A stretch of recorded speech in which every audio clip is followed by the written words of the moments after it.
ఒక్కసారి ఊహించుకోండి, మీరొక విశాలమైన ఎడారి మధ్యలో నిలబడి ఉన్నారు. చుట్టూ ఎటు చూసినా ఇసుకమేటలు, నిప్పులు చెరిగే సూర్యుడు, వేడి గాలులు. అక్కడ పచ్చని చెట్టు కనిపించడమే గగనం.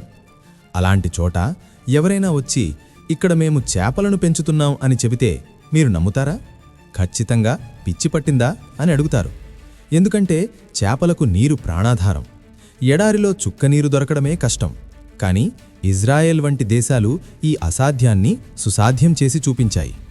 ప్రకృతి విసిరిన సవాలును స్వీకరించి విజ్ఞాన శాస్త్రాన్ని ఆయుధంగా చేసుకుని ఎడారి ఇసుకలోమే చేపల చెరువులను నిర్మించారు. ఇది కేవలం ఒక ప్రయోగం కాదు, మానవ మేధస్సు సాధించిన మహావిజయం. ఎడారిపైన అంతా ఎండిపోయి కనిపించినా భూమి అంతర్భాగంలో భారీగా నీటి నిల్వలు ఉంటాయి. దీనినే భూగర్భజలం అంటారు. ఇజ్రాయెల్ శాస్త్రవేత్తలు ఎడారి అడుగున అన్వేషణ సాగించినప్పుడు వారికి విపరీతమైన నీరు లభించింది. అయితే ఆ నీరు తాగడానికి పనికిరాని ఖారా లేదా ఉప్పు నీరు. సాధారణంగా ఈ నీటితో వ్యవసాయం చేయడం కష్టం.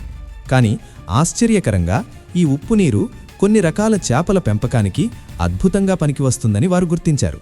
ముఖ్యంగా సముద్రపు చేపలు మరియు తిలాపియా వంటి రకాలు ఈ నీటిలో చాలా వేగంగా పెరుగుతాయి. ఈ ఆవిష్కరణ ఎడారి ముఖచిత్రాన్నే మార్చేసింది. ఎడారిలో నీటి కొరత ఎక్కువగా ఉండటంతో లభించిన కొద్దిపాటి నీటిని కూడా వృధా చేయకుండా ఉపయోగించేందుకు రీసర్క్యులేటింగ్ ఆక్వాకల్చర్ సిస్టమ్ అనే అత్యాధునిక సాంకేతికతను వినియోగిస్తున్నారు. ఈ విధానంలో చేపలను పెద్ద పెద్ద ట్యాంకులలో పెంచుతారు. చేపల విసర్జితాల వల్ల మురికిగా మారిన నీటిని ప్రత్యేక ఫిల్టర్ల ద్వారా శుద్ధి చేసి అందులోని వ్యర్థాలను వేరుచేసి తిరిగి స్వచ్ఛమైన నీటిని అదే ట్యాంకులోకి పంపిస్తారు. నీటిలో ఆక్సిజన్ స్థాయిని నిరంతరం పర్యవేక్షిస్తూ చేపలు ఆరోగ్యంగా పెరిగేలా చూస్తారు. దీనివల్ల సాధారణ చెరువుల కంటే దాదాపు 90% తక్కువ నీటితోనే ఎక్కువ చేపలను పెంచడం సాధ్యమవుతుంది. ఒకప్పుడు ఎడారి రైతులు కేవలం ఖర్జూరం పండించడం లేదా గొర్రెలు మేకలను కాయడం మీదనే ఆధారపడేవారు. కానీ చేపల పెంపకం వారి జీవితాల్లో కొత్త వెలుగులు నింపింది. ఎడారిలో పెరిగిన చేపలకు మార్కెట్లో మంచి డిమాండ్ ఉంది. వీటిని స్థానికంగా అమ్మడమే కాకుండా విదేశాలకు కూడా ఎగుమతి చేస్తున్నారు. ట్యాంకుల నిర్వహణ, మేత వేయడం, నీటి శుద్ధి వంటి పనుల ద్వారా గ్రామాలలోని యువతకు, మహిళలకు పెద్ద ఎత్తున ఉపాధి లభిస్తోంది. ఒక మహిళా రైతు మాటల్లో చెప్పాలంటే, ఒకప్పుడు జీవనం గడవడమే కష్టమయ్యేది. ఇప్పుడు చేపల ఆదాయంతో తన పిల్లలకు మంచి విద్య అందించగలుగుతున్నానని గర్వంగా చెబుతోంది. అయితే ప్రకృతికి విరుద్ధంగా చేసే పనుల్లో సవాళ్లు తప్పవు. ఎడారిలో చేపల పెంపకం అంత సులభమైన పని కాదు. ట్యాంకులు నిర్మించడం, ఫిల్టర్లు ఏర్పాటు చేయడం, నిరంతరం విద్యుత్ సరఫరా కల్పించడం వంటి వాటికి భారీగా ఖర్చవుతుంది. ఒక్క నిమిషం నీటి శుద్ధి యంత్రం ఆగిపోయినా లేదా ఆక్సిజన్ సరఫరా నిలిచిపోయినా వేలాది చేపలు మరణించే ప్రమాదం ఉంటుంది. కృత్రిమ వాతావరణంలో చేపలు పెరగడం వల్ల వ్యాధులు వేగంగా వ్యాపించే అవకాశం ఉండటంతో నిరంతర నిపుణుల పర్యవేక్షణ అవసరమవుతుంది. ఎడారిలో ఎండలు ఎక్కువగా ఉండటంతో ఈ ఫామ్లకు అవసరమైన విద్యుత్తును సోలార్ ప్యానెల్స్ ద్వారా ఉత్పత్తి చేస్తున్నారు. ఇది పర్యావరణానికి మేలు చేయడమే కాకుండా రైతులకు విద్యుత్ ఖర్చును కూడా తగ్గిస్తోంది. అంతేకాదు, చేపల ట్యాంకుల నుంచి వచ్చే వ్యర్థాలను ఎరువులుగా మార్చి ఎడారిలోని కొద్దికాటి సాగుభూములకు వినియోగిస్తున్నారు. అంటే ఈ వ్యవస్థలో ఏదీ వృధా కావడం లేదు. ఎడారి గ్రామాల్లోని దృశ్యం ఇప్పుడు పూర్తిగా మారిపోయింది. ఒకప్పుడు ఇసుకలో ఆడుకునే పిల్లలు ఇప్పుడు ట్యాంకుల దగ్గర నిలబడి చేపలను పరిశీలిస్తున్నారు. వారిలో విజ్ఞాన శాస్త్రం పట్ల ఆసక్తి పెరుగుతోంది. మా ఎడారిలోనే చేపలు పెరుగుతుంటే మేము ఏదైనా సాధించగలం అనే ఆత్మవిశ్వాసం వారి కళ్లలో కనిపిస్తోంది. ఇది కేవలం ఒక వ్యాపారం కాదు, ఒక తరం ఆలోచనా విధానాన్ని మార్చే విద్యా విప్లవం. నీటి కొరత ఉన్న ఆఫ్రికా, ఆసియా మరియు మధ్యప్రాచ్య దేశాలకు ఇజ్రాయెల్ చేసిన ఈ ప్రయోగాలు ఒక మార్గదర్శిగా నిలుస్తున్నాయి. తక్కువ నీటితో ఆహార భద్రతను ఎలా సాధించవచ్చో వారు ప్రపంచానికి చూపించారు.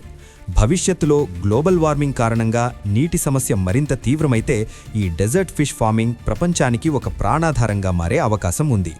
రాబోయే కాలంలో ఈ చేపల ఫామ్లను రోబోటిక్స్ మరియు ఆర్టిఫిషియల్ ఇంటెలిజెన్స్ పర్యవేక్షించబోతున్నాయి.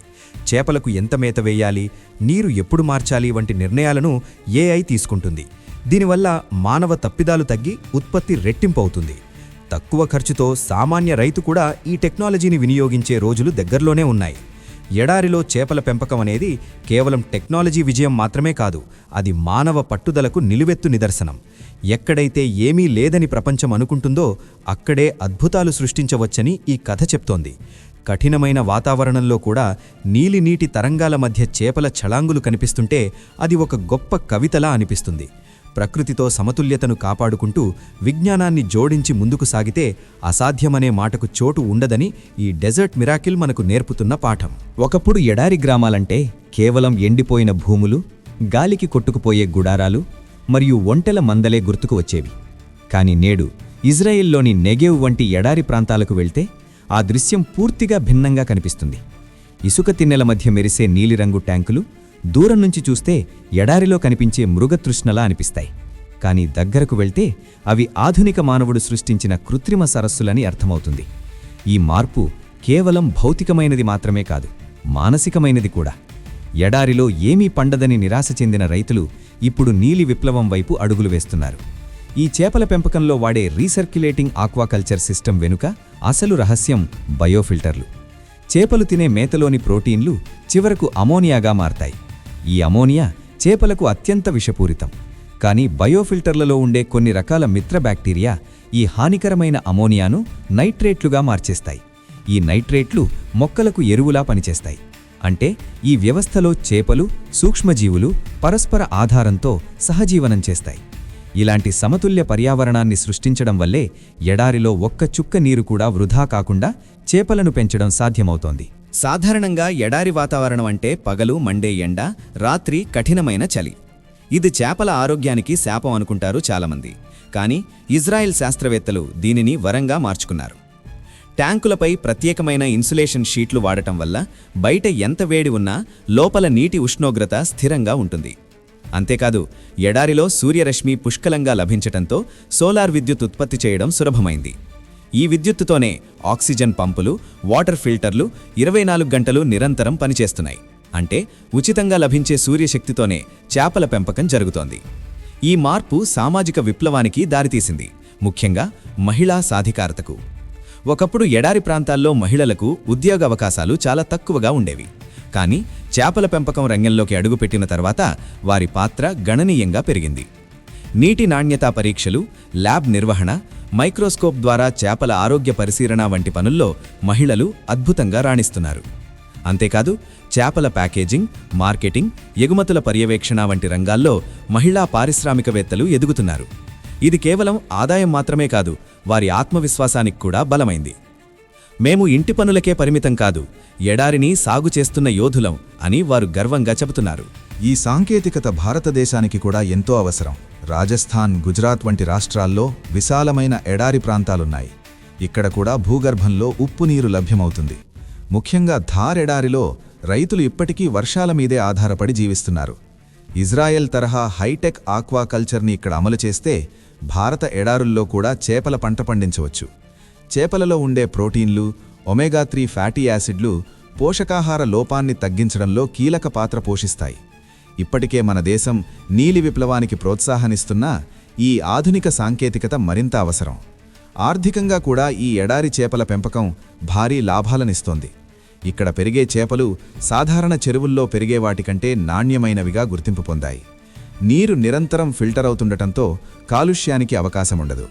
యూరప్, అమెరికా వంటి దేశాల్లో ఆర్గానిక్ మరియు క్లీన్ చేపలకు భారీ డిమాండ్ ఉంది. ఇజ్రాయెల్ రైతులు ఈ చేపలను విమానాల ద్వారా తాజాగా విదేశాలకు ఎగుమతి చేస్తున్నారు. మొదట ఖర్చు ఎక్కువైనా అంతర్జాతీయ మార్కెట్లో లభించే ధరల వల్ల రైతులు కొద్ది సంవత్సరాల్లోనే భారీ లాభాలార్జిస్తున్నారు. ఈ వ్యవస్థ వెనక ఉన్న అసలు తాత్పర్యం పర్యావరణ నీతి. ఎడారిలో చేపల పెంపకం కేవలం లాభాల కోసమే కాదు, నీటి పొదుపు అనే బాధ్యతను ప్రపంచానికి గుర్తు చేసే ప్రయత్నం. చేపల విసర్జితాలను వ్యర్థంగా పారవేయకుండా ఎరువులుగా మార్చడం వల్ల నేల సారవంతమవుతోంది. చేపల ట్యాంకుల నుంచి మిగిలే నీటిని ఖర్జూరం వంటి తక్కువ నీరు తీసుకునే చెట్లకు ఉపయోగిస్తున్నారు.